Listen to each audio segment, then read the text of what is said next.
She was a woman, a strange kind of woman, the kind that gets written down in history. Her name was Nancy, her face was never fancy. She left a trail of happiness and misery. I loved her, everybody loved her. She loved everyone and gave them good return. I tried to take her, I even tried to break her. She said I ain't for taking, won't you ever learn? I want you, I need you, I got to be near you. Spent my money and it took my turn. I want you, I need you, I got to be near you. A strange kind of woman. Bueno amigos, ahora estamos aquí con Roger y Don de Deep Purple y bueno, welcome to Monterrey. Thank you very much. It's really Nice to be it's back. really nice. It's really nice having you here in Monterrey again. Yeah. The last time I saw you was with Know What Tour, amazing album too. Yeah. But now you can tell me something about Infinity, the last album. Right, we call it Infinite, Infinite, sorry. or Ian Gillan calls it Infinite, whatever. But the title actually came from the record company. It wasn't our title, and the whole look of it was the idea for the record company, and they did a great job. Because with five of us, very kind of individual people, it's very difficult to get an agreement. So when someone else does it, like the record company, it's actually a relief. Yeah. And I mean, you never know what an album's going to be like when you're doing it. You know,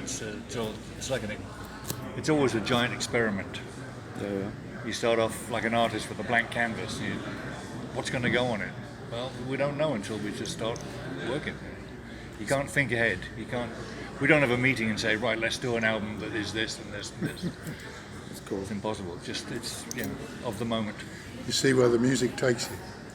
That's what you do. It's really cool. Well, for your part, after John Lord passed away, who was the influence of John Lord on you in the way of play? Well, obviously through the Hammond. Yeah? You know, that's a big thing to carry through. So I've tried to stick pretty close to, you know, what John used to do. Well, at the same time, I'll just be myself as well. You know, I'm kind of a different player to John. But more with synthesizers and pianos, really. That's cool. So, yeah. Well, I see that in every show in different country, you before to play Perfect Strangers, Yeah. you play some song of the country. For Local example, song, yeah. you will play again some typical. I might play some Mexican tunes. Yeah. I don't know too many Mexican songs. So. I remember the last time Yeah. when you play so many songs of traditional I Mexican play songs. a few traditional. You made this in every country. Yeah, Oh, cool. every town. You know. I'll tell you what he does. He goes to the gig early to warm up, and he talks to the security people, or the local roadies, or the policemen, or whatever, and say, what's the song that people like? And he goes, hum it. So they go, and he writes it down quickly. Really? Yeah. Well, after, what do you think about the new generation of rock and roll? You think, obviously when we talk rock and roll without the Purple, without Led Zeppelin, Black Sabbath, but what do you think the new generation, it's really cool, or we are wrong in something?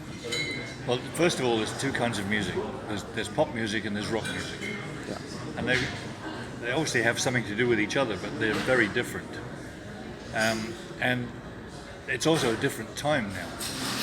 And a band like Rival Sons or Greta Van Fleet, if they were back in the 70s, they'd be huge, top of the charts everywhere.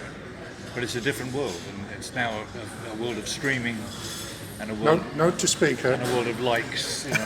Greta Van Fleet are number one on the Billboard chart. Are they? Yeah. Okay, well, but there's some great musicians around. I mean, I listen to music all the time. That's what I do. I don't listen to pop radio. I don't listen to the hits and stuff. But I listen to a wide range of music, and there's some brilliant musicians around, and it's very difficult for them to make a living. It's because the only thing you can make really a living at, unless you're Beyonce or someone, is live music. And there aren't that many places to play. When we were growing up, you could play 5 nights or 6 nights a week, easy. But I mean, there is a circuit started again in America, Yeah. actually, and that's how bands like Greta Van Fleet and There is the beer. oh, is that my beer? Thank you. Cheers. It's 7 o'clock in England. I need one. They're too. open. Yeah, what was I saying now? band Greta Van Fleet. Oh, there's a big circuit in America again, so bands can play every night. I don't know where it came from, but it's funny, when this tour was first mooted in February, George, the promoter, said to me, "Who should we get?" And I said, "There's a young band called Greta Van Fleet, try and get them." But I think he tried, but it was too late by then. They'd started to really take off. Well, in so many years on the road and tours and concerts, what is for you and you? What is the most epic moment that you remember in all your career? You want out of 10 million things, you want one. Okay. Oh, maybe the first three. Well, the point is, every night you step on stage is a magic moment, because it's a privilege to be there. It's good fortune to be there, Yeah. and so we don't take that lightly. And I mean, before the lights go down, we're backstage. It's all very calm and quiet, and we're just chatting away and whatever. And okay, 5 minutes to go, and then the lights go down, and that's when you change. You step on stage and you become someone else. Obviously, you're yourself as well, Yeah. but it's just that there's an electricity to the moment you step on stage, and all those people are looking at you, and the band kicks in. I mean, it's absolutely glorious experience every night. I remember a magic moment for me was on my first tour with Deep Purple, when I stood in for John, and we played in an amphitheatre in Greece, and there was a big cliff. Yeah. So there were all people who hadn't paid were standing up on the top, you see, watching.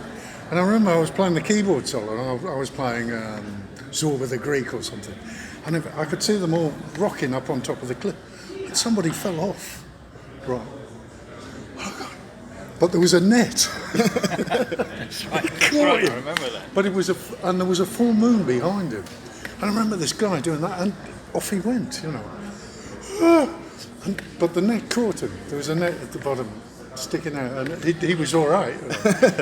But that was a real magic moment. Well, to finish, it's really a pleasure having you here in Monterrey. Yeah. You can play every week if you want. Well, but do you want to say something to the people of Monterrey? Yes. A little message? Well, actually, I'd echo the message I said earlier, in that we've been going a long time, but it took a long time for us to get to Mexico. It was only when Steve joined the band that we came to Mexico for the first time. And what a pleasant surprise it was. I mean, we had no idea what Mexico was like to play in. And now we've played many towns and cities all over the country. And some glorious people, some glorious, lovely people here and places. It's a real pleasure. A little message to Monterrey? Well, we're looking forward to seeing you at the show, and hope you're all going to rock with us. Well, thank you for your time. All right. It was really nice to meet you. Okay, thank you, sir. We'll see you tomorrow in the show. Okay, Good up. you will. Thank you. Thanks. Thank you. There once was a woman, a strange kind of woman, the kind that gets written down in history. Her name was Nancy, her face was never fancy. She left a trail of happiness and misery.